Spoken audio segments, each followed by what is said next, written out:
Bonjour, je m'appelle Noa Jimenez. Moi c'est Mathilde, j'ai 21 ans et je suis en section scénographie costume au TNS. Je m'appelle Nina, je suis en scénographie costume en première année. Je m'appelle Salomé Van Hendrich, je suis en scénographie costume en première année.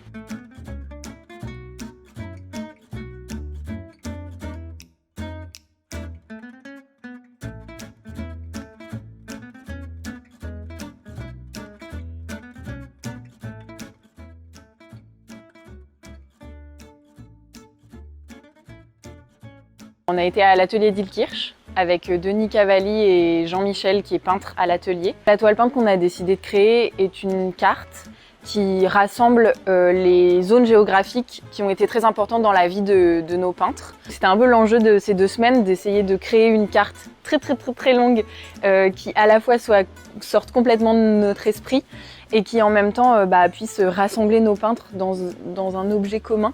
Les différentes étapes du travail qu'on a fait pendant 2 semaines, c'était de commencer en découpant la toile. Et après, on a fait tout le crayonné qu'on a fait au fusain pour que ça puisse être effacé ensuite. Après, on a appliqué des jus de couleurs par couche et par zone. Après, on est revenu redessiner dessus et on a amené plein de couleurs différentes petit à petit. Et le dessin s'est affiné au fil des jours et des semaines. Voilà, on avait un regard un petit peu sur toute la toile et en même temps chacune sur sa partie aussi. En fait, on a abordé 2 techniques de peinture sur toile. Il y en a une où on a vraiment bouché la lumière et en fait on est passé par plusieurs couches. L'idée c'est qu'on l'éclaire de face. Du coup la peinture elle est assez opaque et pas très diluée.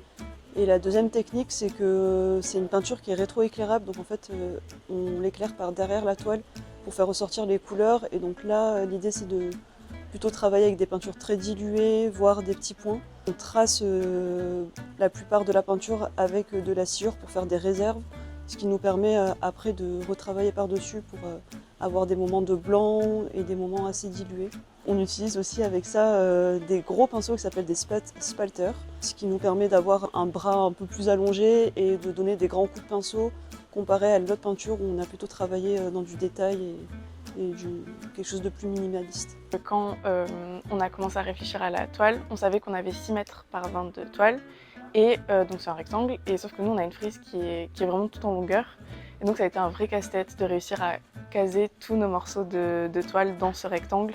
Et vraiment on a pris une journée à calculer, à réfléchir à comment laisser la place pour les portes, pour les colonnes, etc. Donc ça nous a pris une journée, et au moment où on a déplié la toile, on s'est rendu compte qu'elle faisait pas 6 mètres par 20 mais 6 mètres par 9, donc c'est moitié moins.